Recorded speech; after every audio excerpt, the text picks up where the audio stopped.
Ladies and gentlemen, please welcome the moderator of the next session, María Tadeo. Okay, excellent. Thank you. Well, thank you very much for joining us in this session. It's called Armenia in a Shifting World. And now we would like to invite on stage the Prime Minister of Armenia, Nikol Pashinyan. His Excellency, please join us on stage.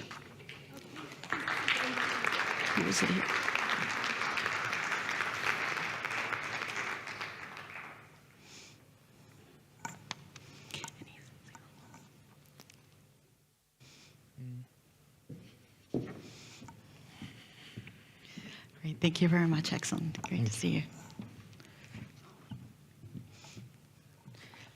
Well, thank you very much for, first coming to Prague, and I hear this is the first time you participate in the GLOBSEC conference, the 20th anniversary. The session, as you know, is called Armenia in a Shifting World. The world is changing very fast. Before we get into specific details, I wonder if I could just start by a general question asking you, from your perspective, when you look at the world now, is it a more dangerous world? Is it a more confusing world? Is it a world where the rules are changing very fast? I think nobody would experience difficulties to answer to that question, unfortunately. The answer is obvious that, unfortunately, on a daily basis, world is getting more and more dangerous, but from the other side, it is the job of politicians what to do to make a difference, and that's why now our government is concentrated on peace agenda in our region, because everyone is in search for security nowadays, and the reality is that only peace is able to secure security. So that's why we are working on this very important moment to try to make a difference and to trying to establish sustainable peace in our region, which is, first of all, our peace process with Azerbaijan. And you know that we've been able to conclude on the negotiations on the peace agreement with Azerbaijan, and now draft of agreement is agreed and waiting to be signed. And now we are in the process of consultations with Azerbaijan how to get to that point and to sign and further ratify agreement. And we are on that process. Hopefully we will be able to do that as soon as possible. And you said that the message of Armenia now, when it comes to the region specifically, will be one of peace and stability. Those are the goals that you will be pursuing and that you want to see. You already alluded to the outline of the peace treaty that you were managed to secure. That was in March. Of course, time goes by quickly. I wonder, however, from your perspective, are you confident that things are moving in the right direction? Because ultimately the goal is to see an implementation. The very fact that we agreed on a concrete draft, that means that that is concrete achievement. Of course, it needs to be implemented and further. And in general, yes, I'm sure that we will go to that point because we've been able to do many things, and there are concrete results, concrete achievements. By the way, parallelly with that, last year we've been able with Azerbaijan to start the delimitation process of our border, and now only approximately 12 kilometers of the border is delimited, but there is a very important nuance. You know, many people were very pessimistic connected with that, and there were many doubts whether Armenia and Azerbaijan will be able to implement that. But now we have a very concrete example, very concrete piece of peace. Because you know, usually I'm saying that the limited part of our border is a place with security guarantees, and that is reality. And I adopted a motto that saying that there will be no war between Armenia and Azerbaijan. There will be peace. And of course, in order to make that a reality, are you looking at a specific time horizon? We're now approaching, we're halfway through 2025. Is this something that extends into 2026?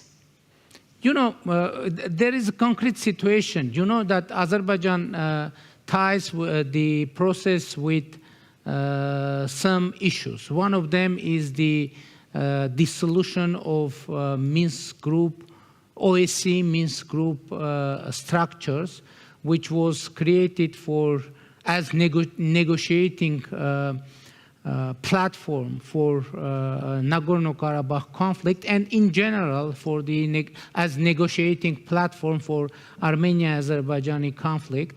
And Azerbaijan is raising the issue of dissolution of that mechanism. And in general, this is the acceptable agenda for us. But there is a very important nuance. We want to make sure that there is no chance for example, ending the page of conflict in territory of Azerbaijan, and to export the conflict into territory of Armenia. Why there are such concerns?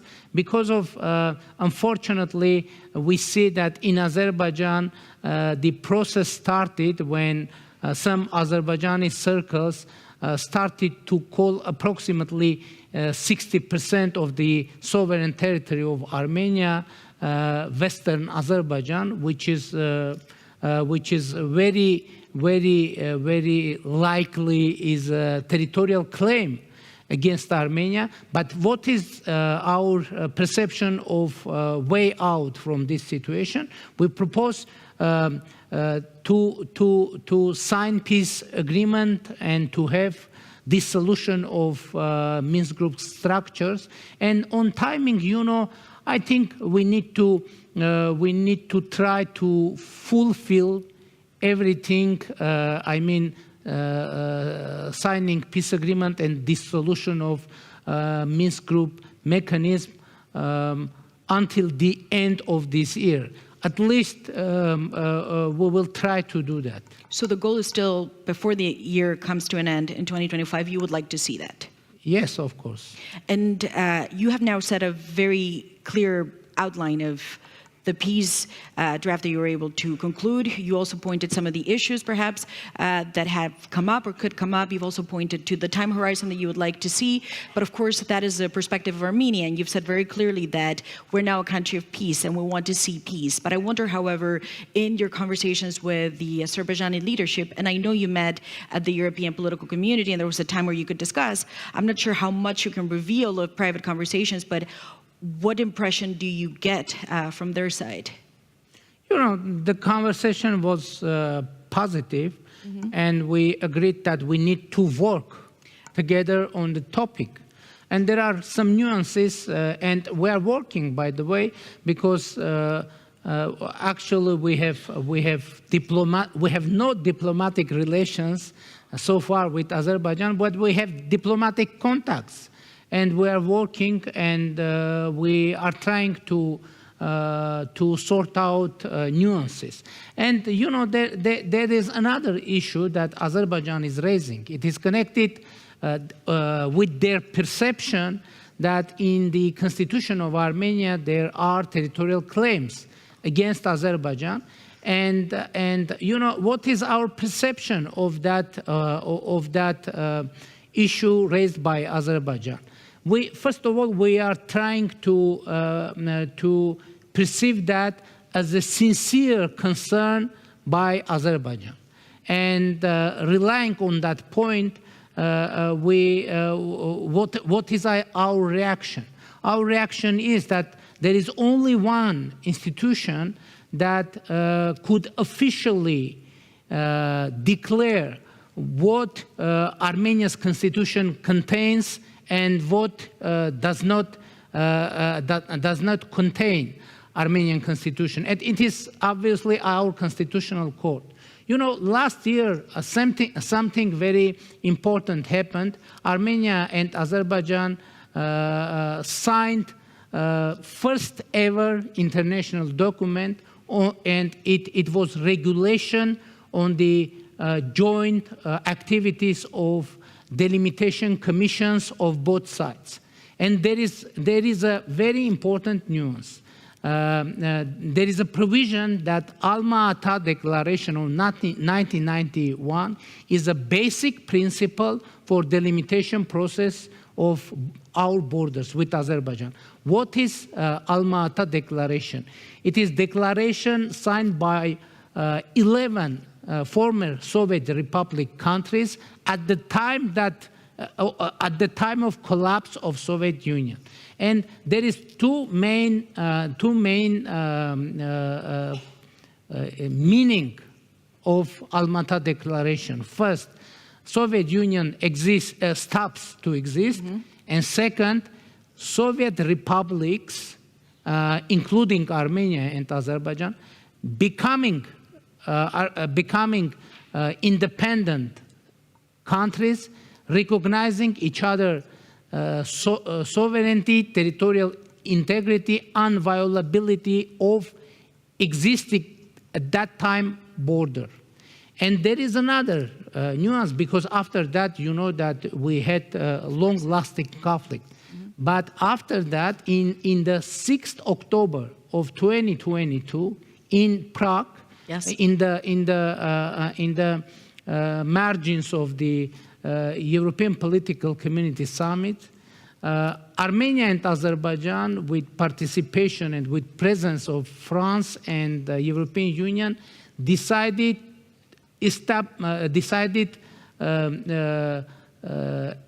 establish and solve the issues between countries based on Alma-Ata Declaration.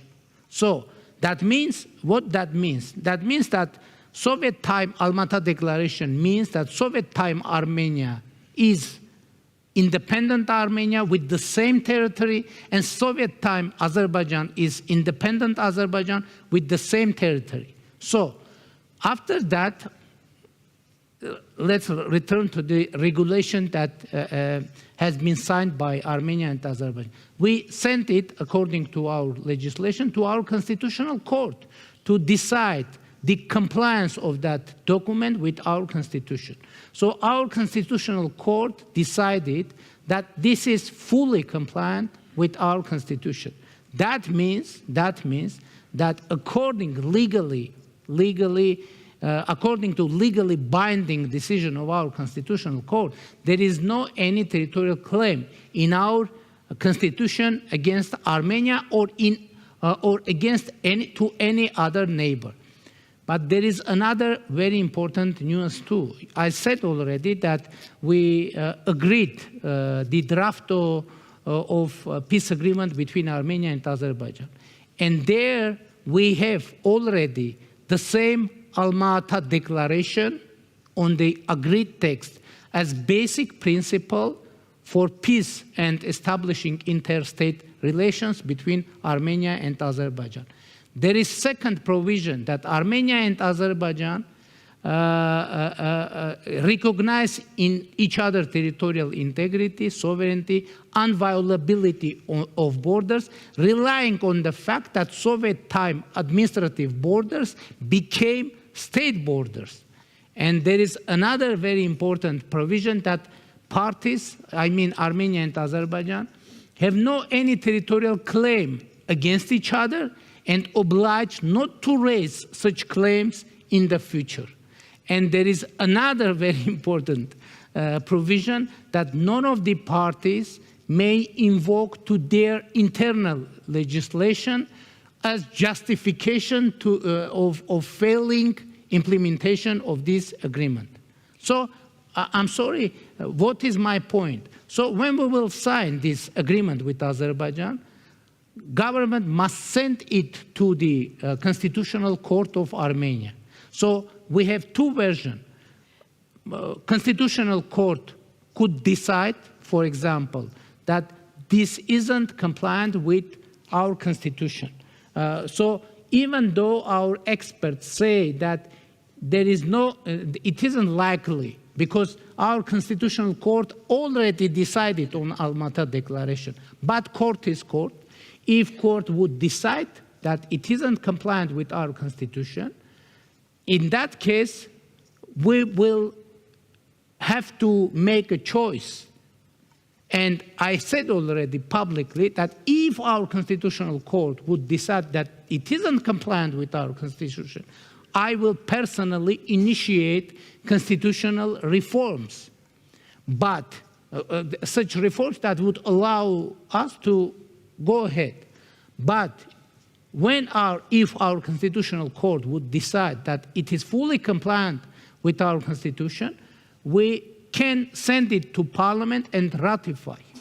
And the last point is, in case of ratification of that agreement in our Parliament, we have provision in our constitution that ratified international documents have higher legal force than local legislation. So I mean, in case when Azerbaijani concerns are sincere, for addressing those concerns, the direct and guaranteed way for that is to sign peace agreement. And I'm sorry, last point, Armenia also has some concerns connected with Azerbaijani constitution, etc., etc. But we don't raise that issue. Why? Because we see that in already agreed draft of peace agreement, that issue also, in our case as well, it is solved, it is decided. So we need to go and sign that agreement to solve all those issues. And Prime Minister, of course, this was a very detailed explanation that you gave, but it points to... I hope it was clear. It was, it's because it is maybe too complicated. But it also points to, again, some of the complexities, and you talked about some of the nuances that you may have, although you say we're not raising any of the nuances constitutionally that the Azerbaijani side may bring up, but they may have still some nuances about yours, and you've also explained how that process would go ahead. But the reason why I insist on the timeline, however, is a number of analysts suggest that the worst case scenario could be, and this could materialize, and this is why it's important to keep the momentum going, is that if this becomes delayed and the signature doesn't happen, then that could lead, unfortunately, it's happened before in the past in other regions too, that tensions respark again, a ceasefire may be broken, and ultimately you are not going to achieve what you say you want to achieve, which is lasting peace. So do you fear this could materialize if things are not moving along? You know, I already said that there won't be war and escalation between Armenia and Azerbaijan. There will be peace.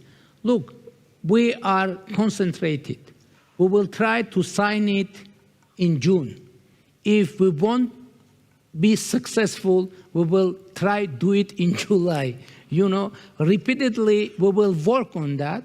We will work on that, and eventually we will sign peace agreement and we will establish peace. Because you know, peace agreement, which I mentioned, it is a kind of mutual achievement of diplomats of Armenia and Azerbaijan, and I think. And by the way, we have already signed first international document. And by the way, recently, you know what happened? Azerbaijan supported Armenia's candidacy to host 88 next EPC summit, and it will happen. You like that format, the EPC? It's Yeah, obviously, it's very good. some say it's very useful. And- it's not, and it let- connects you to the EU in very useful and ways. and it is very important. Armenia supported Azerbaijani candidacy to host EPC in 2028. So I mean, you know, everywhere and always there are many challenges. Obviously, there are many challenges. But my point is that we have already got to a point that we can be sure that there won't be war between Armenia and Azerbaijan. There will be peace. And you make that very clear. There's another very interesting point that I wanted to show, and maybe we can show it in the images very quickly, which is the idea of the middle corridor. And this is a very big piece of infrastructure that could potentially connect Southeast Asia all the way to Europe. I wonder, perhaps if we could show it on the screens, this is something that you find very interesting, but of course it's not a secret that the regional communications are very difficult, at times non-existent. So I think very briefly, Prime Minister, if you could explain why you find this interesting and why you think in this context of the GLOBSEC, it's also important for a European audience to be aware of it. You know, when we are talking on lasting and sustainable peace, it is very important to create a kind of environment of, let's say, interdependencies, you know, and the best tool for that is infrastructures and economy, transit ways, etc., etc.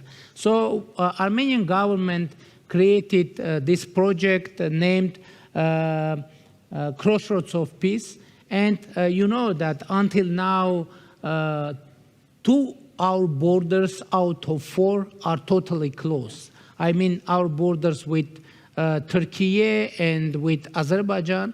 And this proposal about the opening opening all kind of connectivity between Armenia, Azerbaijan, Turkey, and including from Azerbaijan to Azerbaijan through territory of Armenia, and from Armenia to Armenia through territory of Azerbaijan. And that would become another very important factor for regional peace and stability. And we are discussing, and we are going more thoroughly to discuss this project with our neighbors. So you say we're reaching the end of the session, but I have to ask you about this because you already brought it up.